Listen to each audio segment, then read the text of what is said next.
Case இந்த வீடியோவில் நம்ம எதை பற்றி பார்க்க போகிறோம்னா ஒரு கார்மெண்ட் இண்டஸ்ட்ரியோட மேனுஃபேக்சரிங் ஃப்ளோ பற்றி பார்க்க போகிறோம்.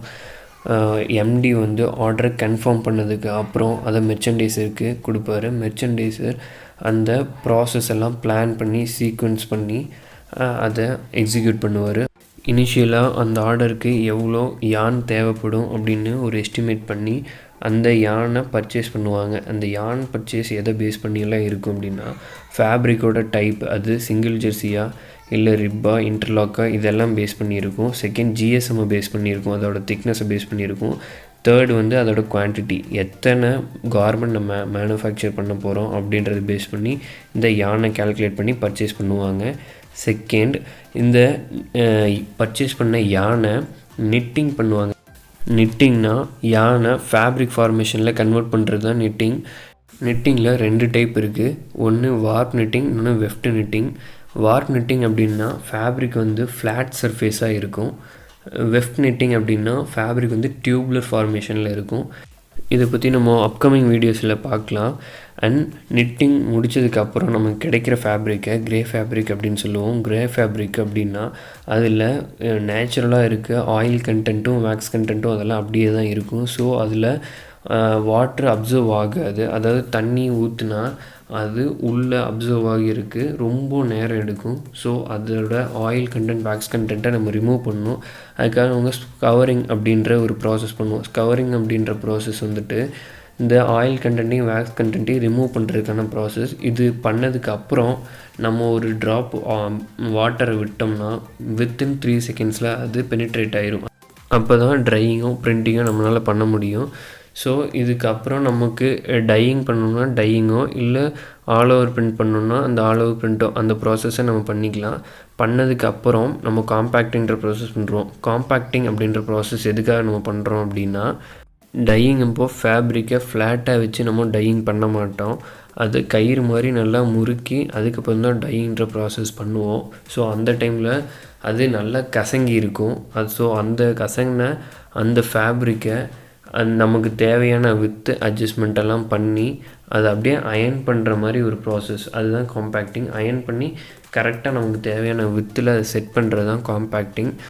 இதுக்கப்புறம் ஃபேப்ரிக் இன்ஸ்பெக்ஷன் நடக்கும். இந்த இன்ஸ்பெக்ஷன் எதுக்காகன்னா ஃபேப்ரிக் சர்ஃபேஸில் வேறு ஏதாச்சும் டிஃபெக்ட்ஸ் இருக்கா அப்படின்னு பார்ப்பாங்க. டிஃபெக்ட்ஸ்னால் இந்த ஹோல்ஸு, அதுக்கப்புறம் அந்த டை வந்து ஒரு இடத்துல ஒரு மாதிரி டார்க்காக இன்னொரு இடத்துல லைட்டாக, இந்த மாதிரி ஏதாச்சும் ப்ராப்ளம் இருக்கான்னு பார்ப்பாங்க. பிகாஸ் அது ஸ்டிச் பண்ணதுக்கப்புறம் தெரிஞ்சுன்னா அந்த கார்மெண்ட்டே வேஸ்ட் ஆயிரும். அதனால் இனிஷியல் ஸ்டேஜ்லேயே அதை இன்ஸ்பெக்ட் பண்ணி அப்ரூவல் வாங்கிக்குவாங்க. அதுக்கப்புறம் தான் மற்ற ப்ராசஸ் எல்லாம் நடக்கும். ஸோ இது வரைக்கும் ஒரு ஆர்டரோட 70% முடிஞ்சிருக்கும். பிகாஸ் இது ஓவர்வியூவாக பார்க்கும்போது இது சிம்பிளாக தெரியுது, பட் இது ரொம்பவே கஷ்டமான ஒரு ப்ராசஸ். இது வரைக்கும் கொண்டு வரது ரொம்ப பெரிய ப்ராசஸ். இது பண்ணிட்டோம்னாவே நம்மளோட ஆர்டரில் 70% கம்ப்ளீட்டட். இதுக்கப்புறம் பேலன்ஸ் 30% வந்து பேட்டர்ன் கட்டிங் அந்த மாதிரி வரும். ஸோ பேட்டர்ன் வந்துட்டு 2 டைப் இருக்குது. ஒன்று மேனுவல் பேட்டர்ன், செகண்ட் வந்து கேட் கம்ப்யூட்டர் எய்டட் டிசைனிங். இதில் நம்ம பண்ணுற மார்க்கர் பிளான் அப்படின்றது ஒரு ஃபேப்ரிக்கோட வேஸ்டேஜ் வந்து 10% தான் இருக்கணும். அப்போ தான் அது ஒரு எஃபிஷியண்ட்டான மார்க்கர் பிளானிங். ஆர் மேக்ஸிமம் வந்து 15% வரைக்கும் அந்த ஃபேப்ரிக் வேஸ்டேஜ் இருக்கலாம். அதுக்கும் அதிகமாக இருந்ததுன்னா அது புவர் மார்க்கர் பிளானிங். ஸோ அதுக்கு அப்புறமா அடுத்த ப்ராசஸ் வந்து கட்டிங். இந்த கட்டிங்கிறதுல வந்துட்டு அந்த பேட்டர்ன் மேக்கிங்கில் அவங்க கொடுத்த மார்க்கர் பிளான் எப்படி இருக்குமோ அதுக்கு தகுந்த மாதிரி ஃபேப்ரிக் சர்ஃபேஸை சின்ன சின்ன பார்ட்டாக, பாடி பார்ட்டு, ஸ்லீவ் பார்ட்டு, அந்த மாதிரி தனித்தனி பார்ட்டாக அவங்க கட் பண்ணி எடுத்துக்குவாங்க. கட் பண்ணி எடுத்ததுக்கப்புறம் அதில் நமக்கு ஏதாவது பிரிண்டிங்கோ இல்லை எம்ப்ராய்டரிங்கோ நமக்கு தேவைப்பட்டுச்சுன்னா எந்த பார்ட்டில் தேவையோ அந்த பார்ட்டில் அதை வந்து ப்ளேஸ் பண்ணிக்கலாம். பிரிண்டையாவது இல்லை எம்ப்ராய்டரியாவது. இதை ப்ளேஸ் பண்ணதுக்கப்புறம் நெக்ஸ்ட்டு ஸ்டிச்சிங் அப்படின்ற ஒரு ப்ராசஸ்க்கு நம்ம கொண்டு போவோம். ஸ்டிச்சிங்கில் வந்துட்டு இந்த தனித்தனியாக இருக்க பார்ட்டெல்லாம் நம்ம ஜாயின் பண்ணுவோம், அதாவது அட்டாச் பண்ணுவோம். அதுக்கு நம்ம மேஜராக 3 மிஷின்ஸ் யூஸ் பண்ணுவோம். ஒன்று வந்து SNLS, இன்னொன்று ஃப்ளாட் லாக், இன்னொன்று ஓவர்லாக். இந்த 3 நம்ம மேஜராக யூஸ் பண்ணுவோம். அந்த இதெல்லாம் பற்றி நம்ம அப்கமிங் வீடியோஸில் நல்லா தெளிவாக பார்க்கலாம். அண்ட் தென் இந்த ஸ்டிச்சிங் பண்ணதுக்கப்புறம் சின்ன சின்ன ராஜஸ் இருக்கும். ராஜஸ்னால் நம்மளோட அந்த பிசுறுன்னு சொல்லுவோம்ல, அந்த மாதிரி சின்ன சின்ன பிசுறு இருக்கும். அதையெல்லாம் ட்ரிம் பண்ணி அதை ஃபைனலாக செக் பண்ணுவாங்க. ஏதாவது நீடில் ஹோல்ஸ் இருக்கா, பிசுறு ஏதாவது இருக்கா, இல்லை வேறு ஏதாச்சும் ப்ராப்ளம்ஸ், டிஃபெக்ட்ஸ் ஏதாவது அப்பியரன்ஸில் இருக்கா அப்படின்ட்டு ஒரு டைம் செக் பண்ணுவாங்க.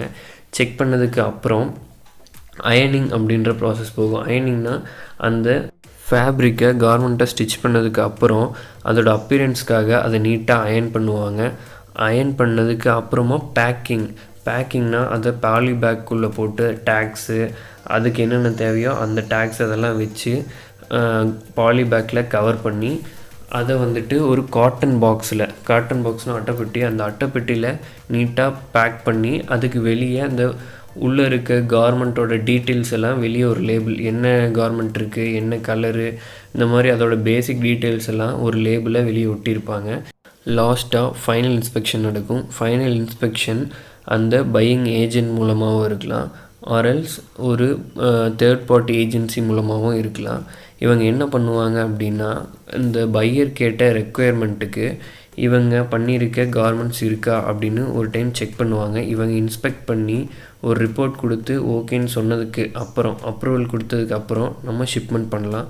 இன்னும் கவர்மெண்ட் இண்டஸ்ட்ரி பற்றின நிறைய டீட்டெயில்ஸை அப்கமிங் வீடியோஸில் பார்க்கலாம். ஸோ தேங்க்ஸ் ஃபார் வாட்சிங். பாய்.